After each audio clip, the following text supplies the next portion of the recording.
Au menu de ce dernier récap de l'été, Esteban Ocon bientôt Nürburgring avec Alpine, Aston Martin dévoile la V12 volante, et si le sport automobile était aux Jeux Olympiques, Lotus se sort un peu de la crise et la nouvelle voiture la plus puissante du monde. Allez, c'est parti pour ton Automoto Express.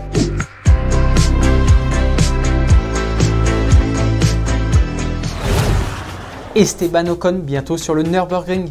Selon le média sportif L'Équipe, Esteban Ocon devrait tenter au mois d'octobre de battre le record de la Porsche 718 Cayman GT4 RS sur la célèbre Nordschleife. Pour accrocher ce record à son tableau de chasse, le pilote normand devra faire mieux que 7 minutes, 9 secondes et 300 millièmes. Avec quelle voiture il ferait ça?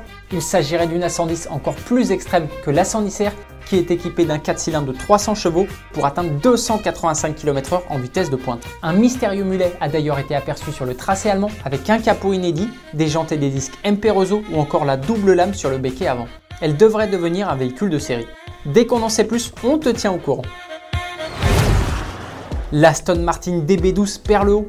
3 mois quasiment jour pour jour après la présentation de la DB12, la firme anglaise a levé le voile sur la DB12 volante. Comme tu peux le voir, elle ressemble énormément au coupé. La seule différence, c'est cette capote en tissu qui compte 8 couches d'isolant pour couper les passagers du reste du monde une fois refermée. La capote s'ouvre en 14 secondes et se referme en 16 secondes, et ce même en roulant jusqu'à une vitesse de 50 km/h. Niveau motorisation, elle hérite du V8 biturbo d'origine Mercedes-AMG qui délivre 680 chevaux. De quoi rivaliser avec les Ferrari Roma Spider et Bentley Continental GT Speed Cabriolet.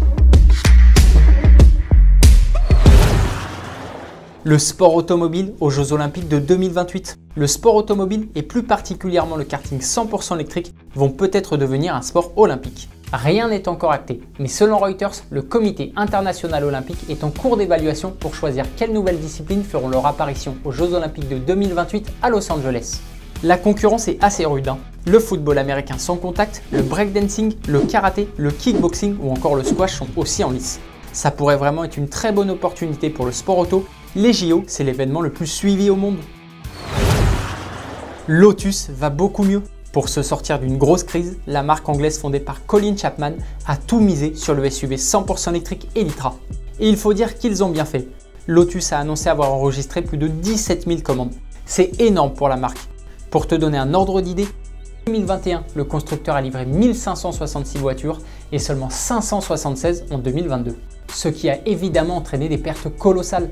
On parle de 270 millions d'euros en 2 ans. Lotus ne serait pas la première marque à renaître grâce à un SUV. À la fin des années 90, Porsche est vraiment proche de la faillite et fait le pari du Cayenne. Le succès fut immédiat.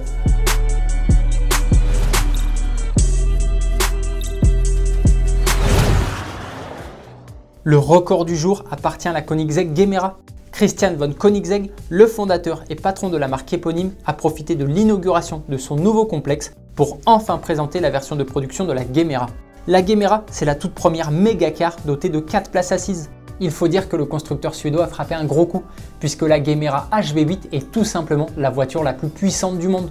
Initialement, lors de sa présentation en 2020, les différents moteurs de la Gemera produisaient 1700 chevaux. Mais ce n'était pas assez pour Koenigsegg.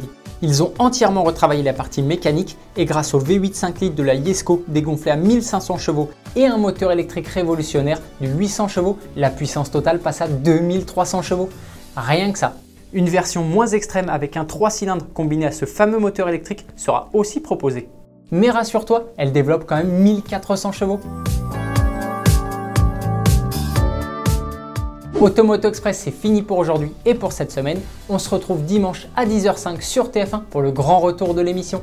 Bon week-end, allez ciao!